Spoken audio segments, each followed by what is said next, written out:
pichones intelectuales algunos.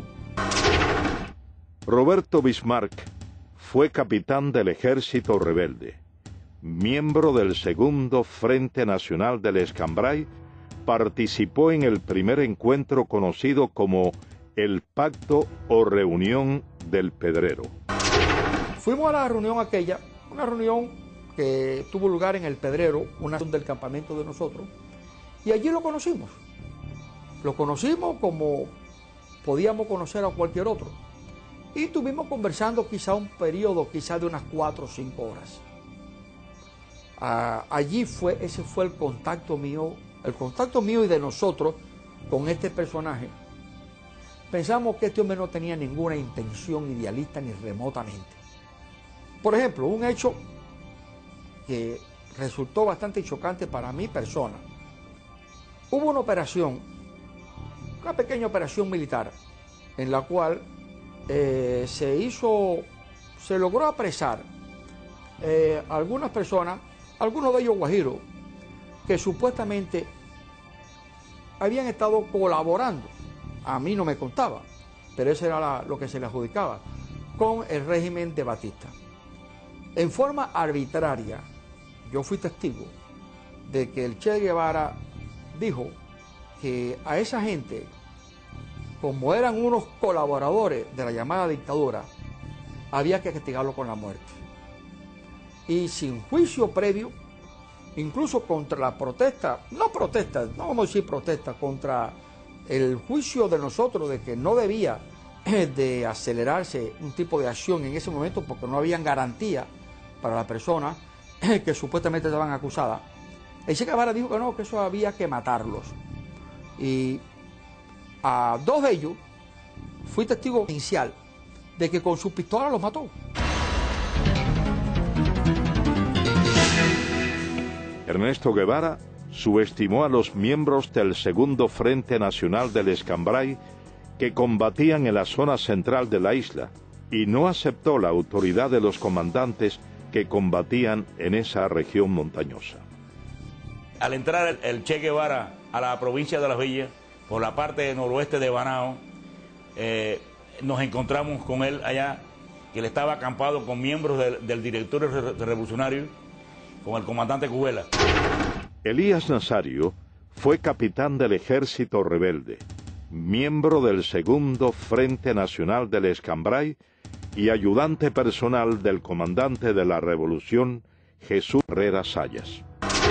Él y el comandante Carrera tuvieron una buena discusión, ¿no?, por la zona que se estaban disputando, ¿no?, porque ya el Che venía diciendo que era comandante en jefe del Escambray. No era cierto, porque el comandante en jefe del Escambray era Eloy Gutiérrez Menoyo en aquel momento. Y la discusión fue fuerte, pero fuerte, en la que Jesús le dijo: tu zona es la tuya y la mía es la mía. Y si brinca la zona mía, vamos a tener problemas. Guevara nunca le contestó a él. Agachó su cabeza y dejó escapar, vaya, Y entonces intervino en esa discusión el comandante Armando Acosta Cordero, estaba el comandante Ramiro Valdés, el capitán Olo Pantoja, cuando era capitán. Es precisamente el fusilamiento del comandante de la revolución, Jesús Carrera Sayas, uno de los hechos que resaltan el carácter vengativo de Ernesto Guevara de la Serna. Ernesto Guevara, dado por Fidel Castro, a la sierra del Escambray, para quizás evitar que el Segundo Frente dividiera la isla en 2 mitades. Armando Fleites, médico, fue comandante del ejército rebelde y uno de los fundadores del Segundo Frente Nacional del Escambray. El Segundo Frente Nacional del Escambray envió como oficial para las primeras conversaciones con Ernesto Guevara al comandante Jesús Carrera. Jesús Carrera, cumpliendo los acuerdos del Segundo Frente, le dio unas cartas y se creó una situación quizás desde ese momento antagónica y difícil entre Guevara y Jesús Carrera. Resultante de esa situación, en el transcurso del año que pasó, pues se fue acentuando la situación personal y nosotros, yo personalmente y unos cuantos oficiales más del Segundo Frente, en la cabaña, le planteamos que si era tanto, no había que hablar mucho, que nosotros lo enviaríamos a buscar y que en un duelo, en una forma frontal, se dilucidaran esas situaciones. Entonces dijo que no tenía intenciones en tener un duelo ni tener una cosa con Carrera. Entonces dijimos, bueno, si es esa situación, pues ya vamos a dar este episodio por terminado, ¿no? Y sin embargo, por órdenes del Che Guevara con Fidel Castro, es que prenden a Jesús Carrera. Y más tarde Jesús Carrera es fusilado, precisamente, por la persecución y por la venganza, el odio, el resentimiento y la cosa de personalidad. No quiso dilucidar como dilucidan los hombres en un frente de combate o en un duelo, sino veló la oportunidad y por la espalda lo lleva, tenía todo el poder y por la espalda le cuesta la vida. Entre las hazañas injustamente atribuidas a Ernesto Guevara de la Serna está la toma en la ciudad de Santa Clara de un supuesto tren blindado. Varios de los protagonistas de ese hecho contradicen lo expuesto por el régimen castrista y manifiestan que todo lo orquestado, más que una proeza militar, fue una traición a una negociación ya acordada por el Segundo Frente Nacional del Escambray con del ejército de Batista. El tren blindado fue una acción de traición del Che Guevara al Segundo Frente Nacional del Escambray. Lázaro Asensio, abogado y periodista, fue comandante del ejército rebelde y miembro del Segundo Frente Nacional del Escambray. Las tropas nuestras estaban peleando en la zona de Manicaragua y de Cumanayagua. Y el señor Cuso Gómez fue para venir a avisarme de que el tren blindado, el famoso tren blindado, estaba dispuesto a entregarse a el Segundo Frente Nacional del Escambray. Las condiciones eran muy sencillas. El tren blindado, los elementos del tren blindado, los soldados del tren blindado iban a entrar por la zona del acueducto de Santa Clara y allí nos iban a entregar las armas con el compromiso de que ellos se quedaban allí sin pelear contra sus compañeros.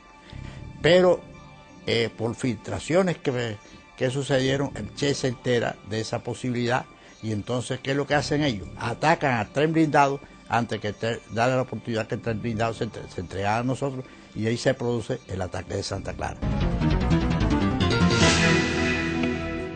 Es precisamente a raíz de la entrada a la ciudad de Santa Clara de la columna número 8 Ciro Redondo, comandada por Ernesto Guevara, cuando comienzan las ejecuciones indiscriminadas, tal y como había ocurrido en la Sierra Maestra. Guevara ordena, sin la realización de procesos judiciales, el fusilamiento de varias decenas de personas, supuestamente acusadas de haber cometido crímenes o de ser delatores del depuesto régimen. El primero que entra en Santa Clara, la ciudad estoy hablando, es el Che. Y Félix Torres, un viejo comunista de las villas, le va a decir al Che quién eran los chivatos de Batista. Y el Che, sin más ni menos, los va cogiendo, sin interrogar y los va matando. En eso entra el segundo que entra en Santa Clara, es Camilo. Y entonces Camilo tiene una expresión, coño, pero aquí se han bañado en vez de con agua, con sangre, porque donde quiera hay un muerto tirado en una esquina. Han acabado con este pueblo.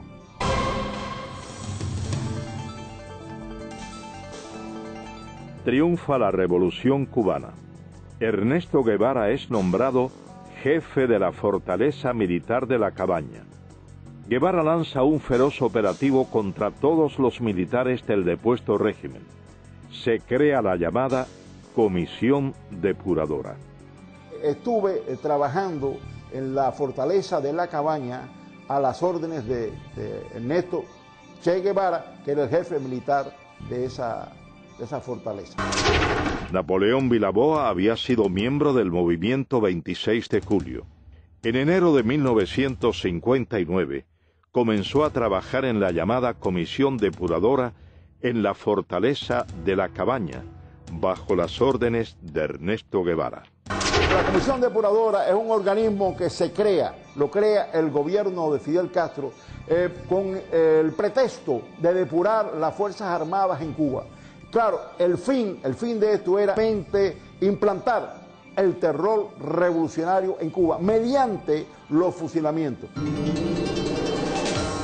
Esos fusilamientos eran una cosa arbitraria, porque los infelices que llevaban allí ya estaban previamente sentenciados a muerte, como en el caso, por ejemplo, del primer teniente José Castaño, que había sido jefe del BRAC y que fue asesinado personalmente por el Che Guevara en su propia oficina, y contra el cual no había ningún tipo de pretexto legal para poder fusilar, porque este señor ni había matado ni había torturado a nadie durante el régimen de Fulgencio Batista. Mi padre fue asesinado por Ernesto Guevara el 7 de marzo de 1959. La razón por la cual Ernesto Guevara mata a mi padre es por la razón de que mi padre tenía un extenso conocimiento sobre las actividades comunistas en Cuba. Desde hacía 2 o 3 años, mi padre era el segundo jefe, primeramente del Servicio de Inteligencia Militar y después del BRAC, que era el Buró de Represión de Actividades Anticomunistas. Mi padre poseía uno de los mejores archivos de todo el sistema comunista que funcionaba en aquel entonces en todo Centro y Suramérica.